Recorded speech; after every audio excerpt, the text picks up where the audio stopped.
So, ang aking episode ngayon ay espesyal. Kaya marami akong inibitahan ng mga kachikahan natin. So, alam naman natin na isang mainit na usapin ang pag-ibig sa kasalukuyan. Di ba? Kaya ngayon, mabuti at may bagong kalalabas lamang na isang nobela si Ginoong Ricky Lee. Ito ay pinagtang para kay Lee. So, nabasa niyo na ba yun? Wow, Maganda yung nobela na yun. Kaya ngayon, iuukay natin ang usaping pag-ibig sa nobela na para kay Lee. So, handa na ba kayo? Yes. So, pero bago yun, bang bumati muna kayo sa ating mga kachikahan? So, bumati muna kayo. Okay, so ganito yung mangyayari. Magtatanong muna ako tapos parang ibabahagi ninyo ang inyong mga opinion tungkol sa mga tinanong ko. Maayos ba? Okay. So yung unang tanong ko ay, maaari bang umibig kahit sa murang edad na lamang? Oo naman, ganito kasi yan. Sa pag-ibig, walang pinipiling edad. Sa nobela, sa unang kabanata, nakakuha ng pansin yung pinagbibidahan ni Irene at Jordan. Si Jordan ay nangako na papakasalan niya si Irene pagtanda nila. So, sa murang edad, biruin mo yun, ginawa nilang basihan sa pag-ibig nila yung papangakuan ng papakasalan. Di ba yung pagpapakasal ay isa siyang sagrado? Kasi kapag kinasal ka, ay nakatali ka na, di ba? So, bilang isang babae na pinangakuan ng papakasalan ni Jordan, o maging sa pagdating ng panahon, napakahabang-habang panahon, ito naman si Irene ay naghintay kay Jordan. So, sa murang edad ay, yun na yung basihan nila na kaya kong umibig kahit murang edad pa ako. Ako. So, bilang karagdagan naman sa sinabi ni Nikki, no? So, kasi posible talaga na umibig tayo sa murang edad, kagaya lamang ni Irene at ni Jordan. So, parang nararamdaman na nila yung mga kilig, yung kasigahan, tsaka makikita doon sa kabanata 1 na meron talaga, or interesado na talaga si Irene kay Jordan, at si Jordan naman. So, hanggang sa yun nga, naghintay na si Irene, kasi biglang lumisan or nawala si Jordan. So, naghintay siya hanggang nakita sila muli. So, nung nakita sila muli, talagang makikita sa mga mata ni Irene na parang may pagtingin pa talaga siya sa kay Jordan kasi yun nga, di ba, may kasabihan na first love never dies. So, magaling. So, kung maaari na tayong umibig sa murang edad na lamang, paano naman kung sa kasalian? Maaari ba natin mahalin ang kapwa babae o kapwa lalaki? Hindi naman talaga natin maipagkakailan na marami ng mga babae ngayon ang umibig sa kapwa babae o lalaki na umibig sa kapwa lalaki kasi hindi naman talaga natin mapipigilan yung puso natin kung sino yung tinitibok nito. So di ba gaya man sa nangyari sa nobela na para kay Lee sa ika-4 na kabanata tungkol kay Esther, di ba? Kinasal siya, biruin mo kinasal siya tapos nagkaroon sila ng 5 anak pero sa paglipas ng taon, parang na-realize niya na hindi pala talaga yung taong kinakasalan niya yung iniibig niya kasi nga di ba umibig siya sa kapwa niya babae na kasambahay pa nila.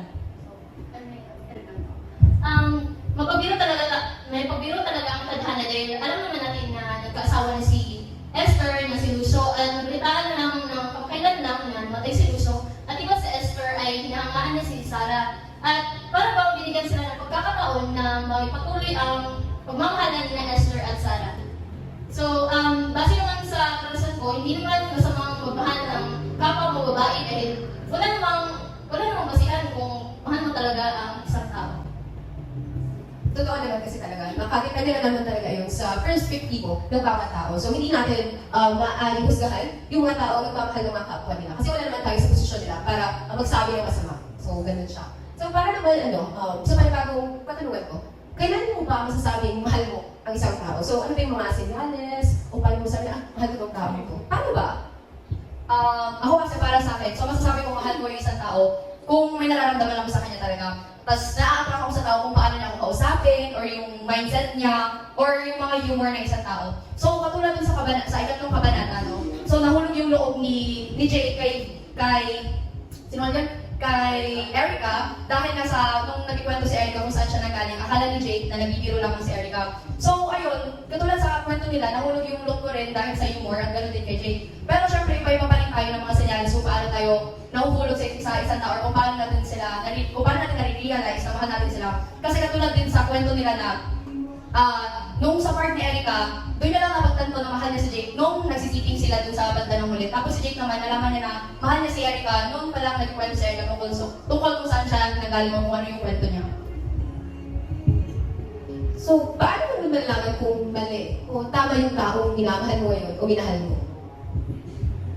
Para sa aking sariling opinion, masasabi ko tama taong minamahal ko kapag siya mismo sa kanyang sarili, nakita niya yung relasyon namin sa hinaharap. Hindi lang parang basta-basta yung aming relasyon. At masasabi ko namang mali kapag nasasaktan ako ng sobra, inabuso na, at parang hindi na, parang na-invalid na yung feelings ko. At parang na-connect ko sa ikatlong kabanata, parang na-invalid kasi yung feelings ni Jake doon. Kaya parang mali yung kung sila man yung magkakatuloy, parang mali. Kasi hindi na, parang nagmakontradict yung oras para sa kanila.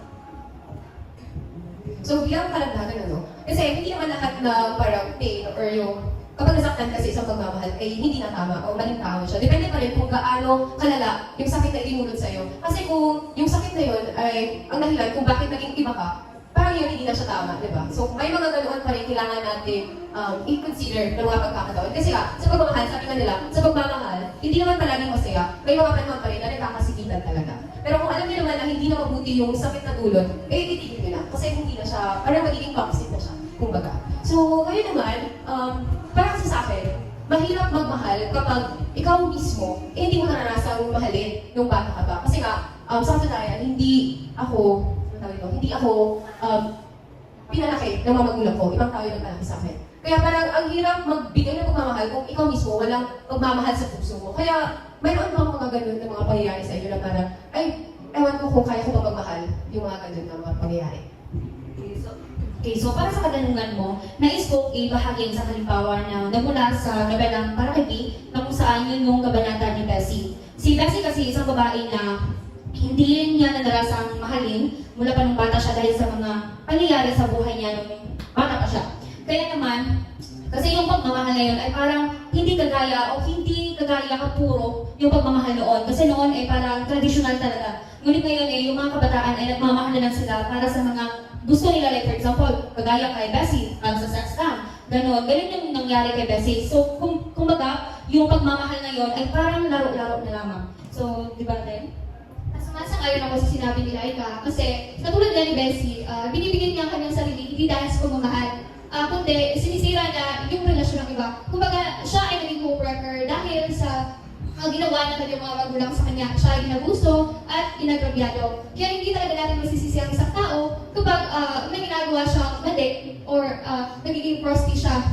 Dahil ito rin ay sakit o dulot ng nakaraan sa kanya. Kaya nagagawa niya ganun gawain. Kaya hindi rin natin masisisi yung ibang tao kung bakit nais nilang baguhin ang kanilang kwento. Nagiging mali rin yung pag-ibig kapag labag na ito sa moral ng batas. Lalo-lalo na sa kwento ni Sandra ng kanyang kuya Lupi na kung saan nagmahalan sila hindi bilang magkapatid, ngunit higit pa sa magkapatid. So, noon hanggang maging ngayon ay pinagbabawal talaga na isang dibdib ang magkapatid at magkadugo. So, sabi nga nila na magiging supling daw, magiging bunga ng pagmamahalan ng dalawang magkadugo o magkapatid ay yung anak nila o magiging supling nila ay magkaroon ng diferensya or sakit. So, maswerte na lang kung yung anak nila ay wala talagang diferensya.